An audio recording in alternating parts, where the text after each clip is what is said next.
Maybe. Tell me when. Okay. Take a seat. Last Saturday, our community was devastated by a cowardly act from someone whose name is not even worthy of mention. Neighbors and friends lost their lives, and the lives of their loved ones were shattered. The anger, frustration, and sadness are real. As the struggle goes on, there will be these times of grief. Everyone can grieve differently and experience different feelings at different times. What is most important is that we come together and support each other, as our community has done before and always will. Sometimes the best way we can support each other is just by checking in and asking. It doesn't have to be profound. A simple, "How are you doing?" can mean so much, as is just taking the time to listen. Despite how far we've come, these events can make the road still seem so long. This road, though, we travel together. We will not forget the names of those lost. We stand united against hatred and violence in all forms. As the struggle continues, both as a union and individuals, we will never stop the fight for safety, justice, and equity for all. Together, we will overcome.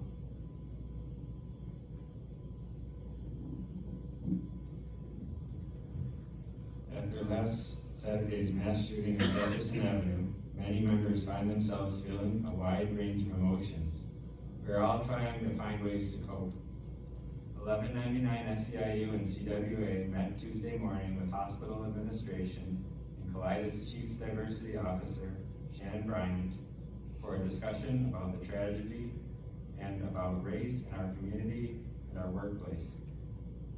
Ms. Bryant's presentation covered how staff can best approach conversations with sensitivity and compassion, acknowledging what happened, creating a safe space for discussion, protecting staff's energy and labor, debriefing and discussing the event, and being aware of how our words may be understood.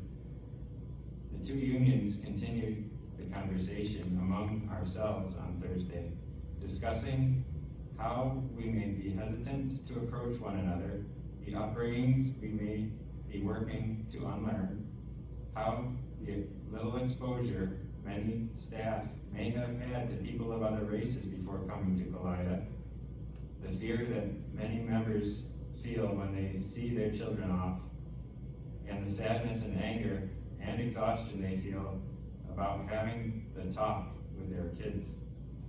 CWA and SEIU 1199 urge Kaleida to continue the conversation and keep the discussion going among staff and administration so that we can keep this momentum.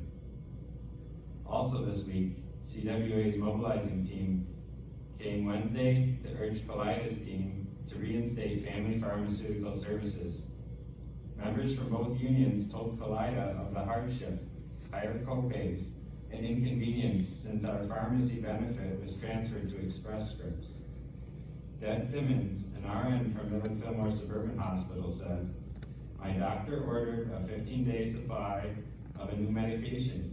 Express Scripts took 3 to 4 days to fill it, and they sent me an incorrect order of a 3-month supply of the prescription."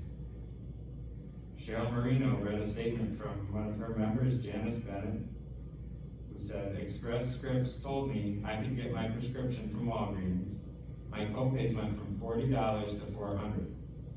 When I called them, Express Scripts said, 'Sorry, this is how it works.'" Kaleida asked no questions after our presentation. Kaleida President and Chief Operating Officer Don Boyd said, "It seems like there's still a difference of opinion." Both unions have begun discussing staffing ratios as part of bargaining. Some of this work was already begun at the Clinical Staffing Committee meetings happening weekly at Buffalo General Medical Center, Millard Fillmore Suburban Hospital, and Oshaya Children's Hospital. But those discussions focus on nursing staff.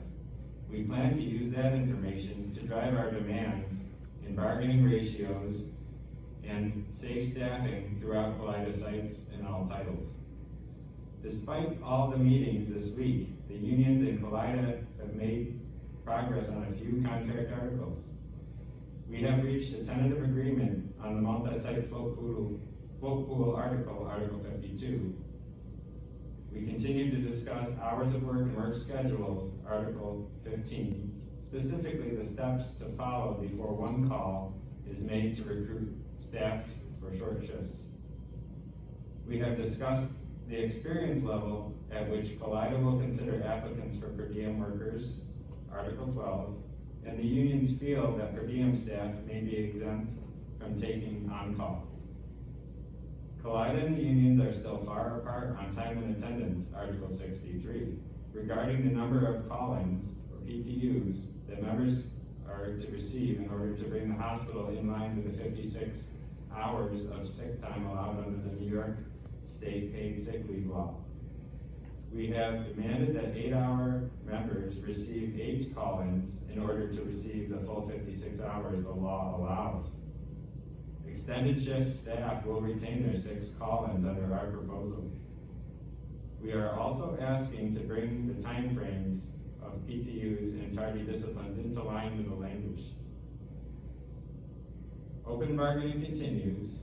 Sign up for a session through your respective union.